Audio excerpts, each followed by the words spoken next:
Well, the way I understand innovation and creativity is that these are actually naturally occurring human phenomena, which, if we can understand a little bit of the how-tos involved in successfully being innovative and being creative, we should be then able to utilize our own God-given gifts to greater effect as individuals. And if we can do it as individuals, we can do it as members of teams, because all teams ultimately are made up of individuals.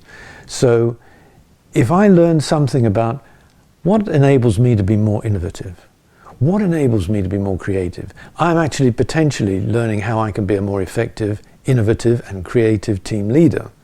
Now, multiply that over many, many teams, and you have, if it's a large organization, potentially something that is highly significant, which is an increasingly innovative and increasingly creative organization.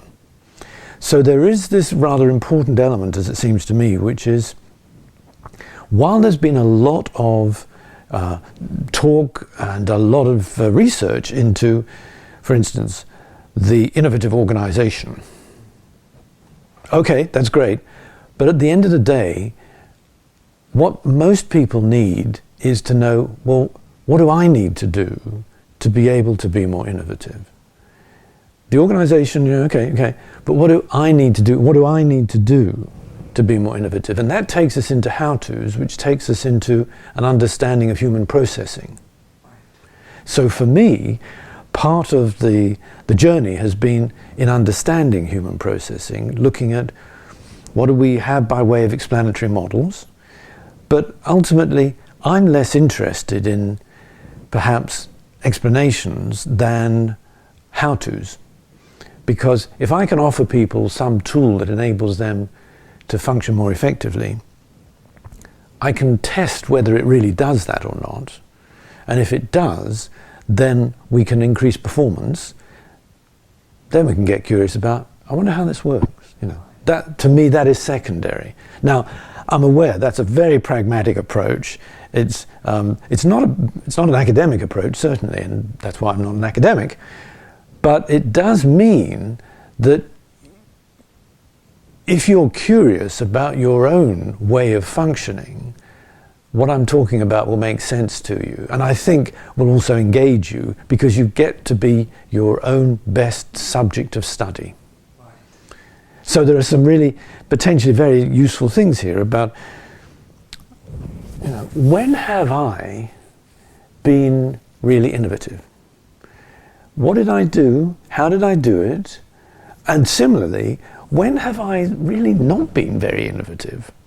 Because if I'm able to engage in that basic contrastive analysis, I could potentially highlight some of the things that make a difference.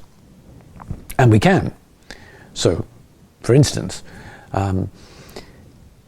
if I wanted to offer pretty much anybody one tool for being more innovative, I would say, be less judgmental. Why? I'm not saying don't have an opinion, but being judgmental frequently forecloses optional thinking.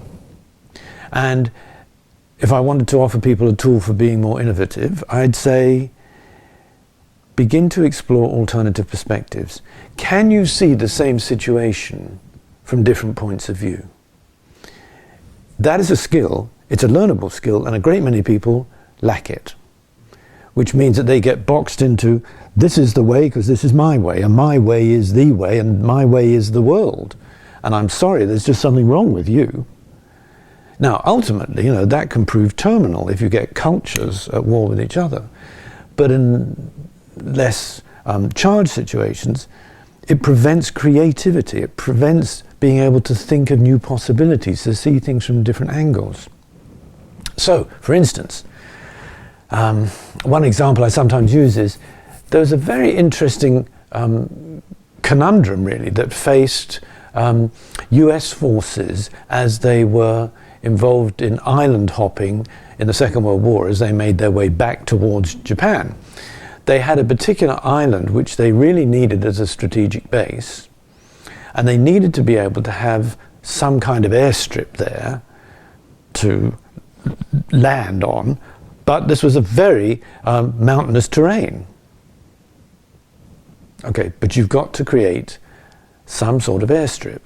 Well, how are you going to do that? Because when you look at it, you look at a map of it, there is no flat place. Now, I've actually run this as an experiment with people in varieties of different industries to say, okay, here's your remit. You have to create an airstrip. And here's your map, here's the geography, here's the terrain, go ahead. And people are frequently baffled. And the reason they're baffled is because they take the conditions as presented as being the only way of seeing what's there. Now, here we have a real life example, and what actually happened was that upon closer examination, the military realized that there was a beach area that was really quite flat, except it happened to be underwater. So what do? You create an airstrip by draining the water out. Suddenly, the entire proposition is completely different. Where there was an impossible remit, now you've got something that's, well, that's quite manageable. Now we're into a question of engineering. How do we remove the water? But if we can do that, it's, you know, it's a bay, it's possible. We now have our runway. But you don't get to create that runway if you cannot think around the problem. So you have to think differently. And frequently what that really comes down to is reframing. So what we're really often needing to do here is take whatever the parameters are that we've been offered and look at them differently. Now there's a whole literature on reframing. I think NLP actually has a lot to offer when it comes to understanding how to do that. How do you change the way you think about an issue? Because it's not just a mindset. It frequently involves some change in emotional disposition as well. For instance, suppose you have somebody who is just very difficult to work with. You may find them irritating, you may find them threatening.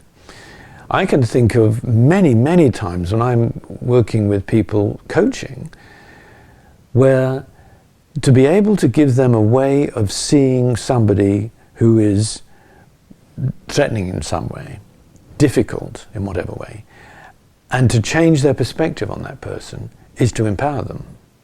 Now, it's not just, well, try and imagine it differently. I mean, whenever I hear the word try, I know that there's some effort involved. At least in English, the word try suggests oh, yes, try and be happy. It's like, what? Or try and relax. It's a preposterous suggestion. Try suggests that it's hard work. But if we can offer people an easy way, then there's no effort, but there is a possible change. And there are very specific techniques for instance, working with people so that you have a different way of engaging with the difficult people in your life. That is absolutely about reframing. And, at the most mundane level, when I moved house, one of the paintings that I had had for many years, which was a Mondrian in fact, the frame got broken. And it had been in a fairly traditional frame. And I loved this particular painting and I wanted to put it up back on the wall, so I needed to put it in a new frame, which I duly did. But I chose a completely different kind of frame. I chose a very thin red frame all the way around.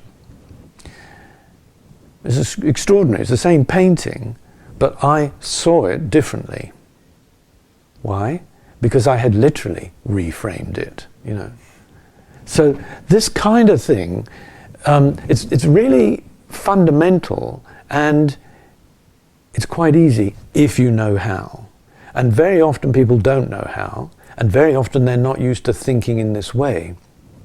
Because this way of thinking is not about the content, it's about the structure of how we engage with our experience. If we engage differently with it, we have new options.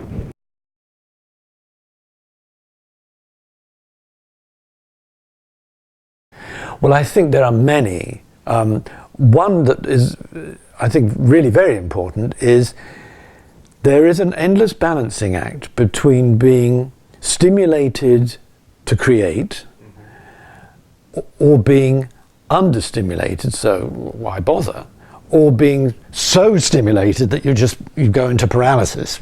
Now, that's a continuum. And so part of the art of being innovative is to find your balance point there. And that requires not just thinking, it requires a kind of emotional, internal self-calibration. Am I appropriately stimulated? In which case, now what helps me be more innovative when I am appropriately stimulated? Now, in my case, for instance, if I have an issue and I can't think, how am I going to deal with this? I will very often go out for a walk. Why do I do that? Because the Chinese have an interesting expression. They talk about moving the blood. And there is an element of literally moving the blood, the oxygenation of the brain that happens, good idea. But there's something about changing your state which is fundamental to being innovative. Do you know what state you would best be in to be at your most innovative? That's a question that I often ask people, and generally speaking, people have no idea because they don't think in those terms. So for me, if I'm faced with a challenge, one of the things I will do at the outset is ask myself, what state do I need to be in so that I could respond with most of what I've got as much as possible?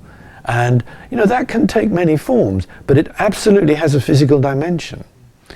Now, in the same way, I may want to stack the cards in my favor by making a choice about when I engage in the process of being innovative. So for me, it varies for different people. But for me, I know if I want to make it hard for me to be innovative, I should make sure that I don't have too much sleep, make sure that I've got too many things that are on my radar screen at the same time, my attention is fragmented, make sure that I haven't eaten enough so my blood sugar is down, and preferably I could be dehydrated as well.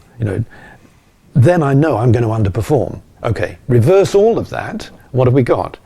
I want to make sure I've had a decent night's sleep, I'm rested, I'm refreshed, I'm etc., etc. I'm at my best. Well, what is it to be at your best? If you don't know that, you don't really know how to make the most of what you've got. If you don't think it matters that much, then I think you're just wrong. You're kidding yourself. And very often, I think when I'm coaching people and this kind of stuff comes up, I feel as though what I'm doing is getting people to inquire within. It's like they already have the answers, they just haven't seen that data as particularly important. The data is out there somewhere. I have a deadline, I must meet this deadline. Yes, okay, the deadline may be externally imposed, but how you engage with it is an internal choice.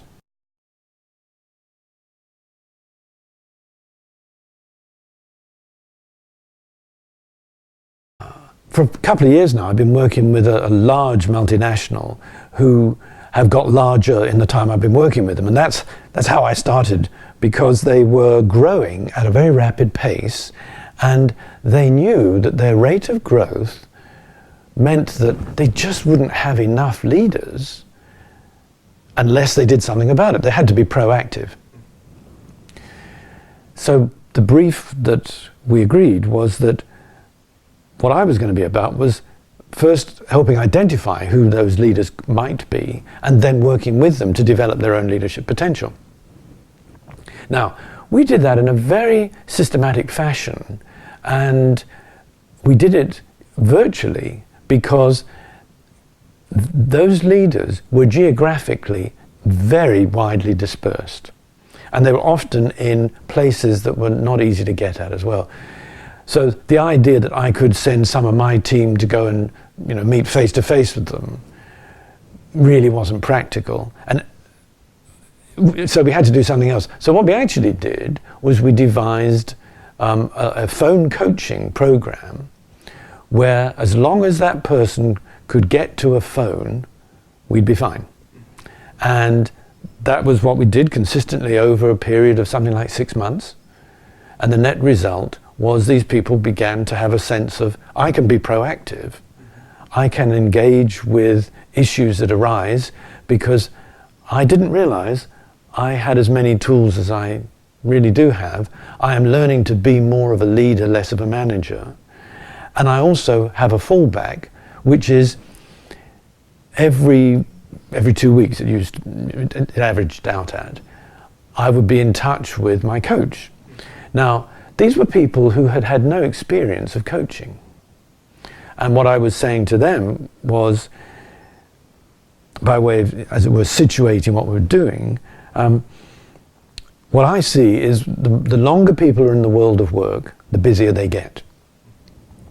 The busier you are, the less strategic you will be, generally speaking.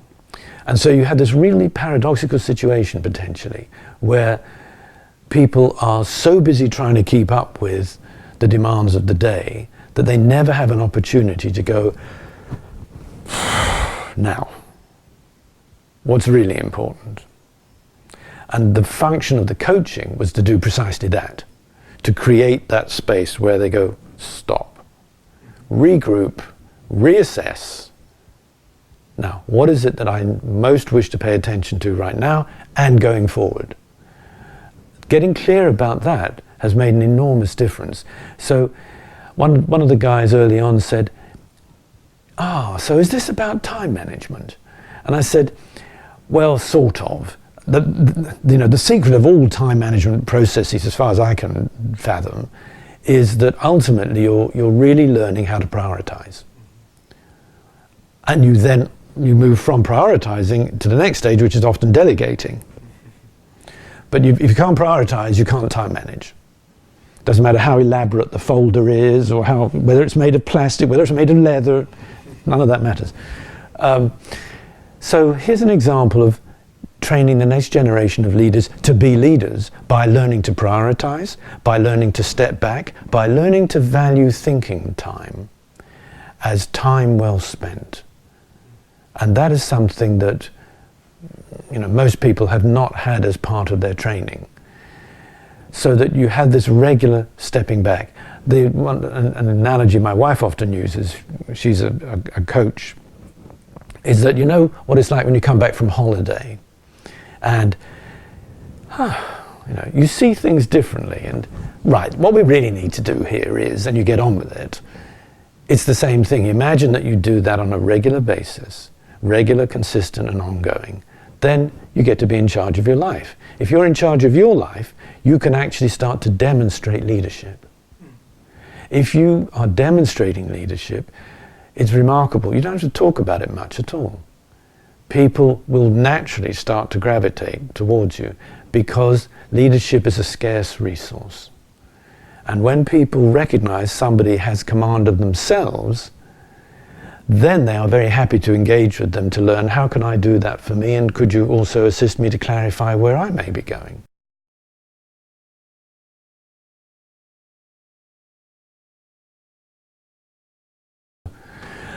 I think if I look to the next generation of leaders, one of the things that's really clear to me is that in order to lead effectively going forward, people will need to know how to draw out the best in others.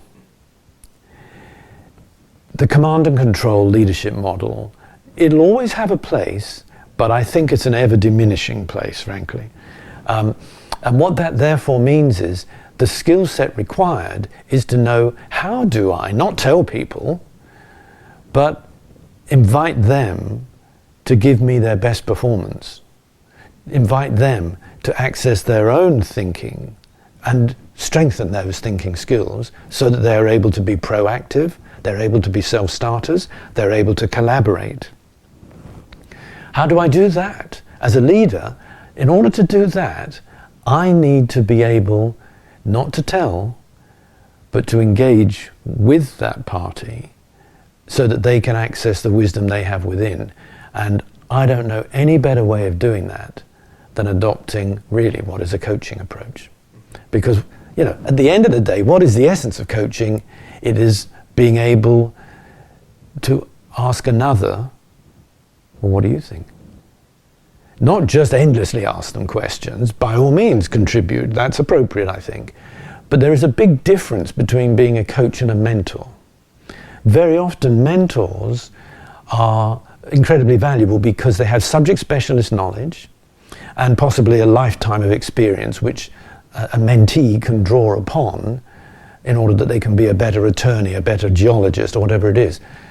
But a coach comes with something quite different, which is not subject specialist knowledge, but the capacity to say, we can find out together what you think, and if you don't know the answers, we can find out how you will best determine what those answers could be by engaging with others.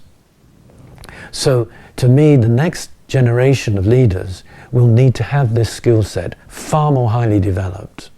And therefore, a lot of my own work has been involved in essentially distilling what coaching has been about to teach it as what I call the coach approach, which is coaching for people who have no interest in being coaches. And the coach approach is, if you understand what makes coaching work, you can use those skills without ever being a coach, but you'll be an incredibly effective manager, you'll be an inspiring team leader, and you will be a leader who draws the best out of others. And when you can do that, of course, you have the capacity to grow an organization in a way that is impossible if it's all dependent on your brilliance. You know, so to me, the next generation is going to really need to know how to do that. And part of, therefore, what I'm about is I'm teaching young leaders a coach approach, which they then make their own. But as they make it their own, they understand that they have to start by asking the other party about their perspective, what they know, what they don't know, what their thinking is. And that requires something magical to happen. They have to do two things. They have to listen. What a concept. And they have to engage in conversation. And what I see a lot of is people actually not engaging in conversation. They're frequently making presentations to each other, back and forth, you know. There's not really a conversation taking place. And, you know, as a rule of thumb, if you want to know whether a conversation is taking place, ask yourself this: am I preparing my next answer while the other person is talking? If you are, you're actually engaged in making a presentation. You are not having a conversation. Because if you're really having a conversation, you don't have to know what the answer will be that you're going to give. So you live in a place of not knowing because you are waiting to learn, where is this person coming from? And that then informs where will you go. So you are endlessly making something which every entrepreneur has to do, which is in-course correction. You are engaging with the person in real time, thinking together. And I think that's what the next generation of leaders particularly are going to have to be able to do. It's a skill, it's a learnable skill. A lot of people need to learn it. But it's really quite easy. And part of what makes it easier is when you can relax. And what I see a lot of is people having various forms of performance anxiety. You know, I need to know what I'm going to say next. How's this going to look? What will they be thinking of me? And so forth. Rather than just turn up, be present, and allow this other person to turn up and be present. Then you could have a real collaboration. You could have a real conversation. And out of that could come unimaginable innovation.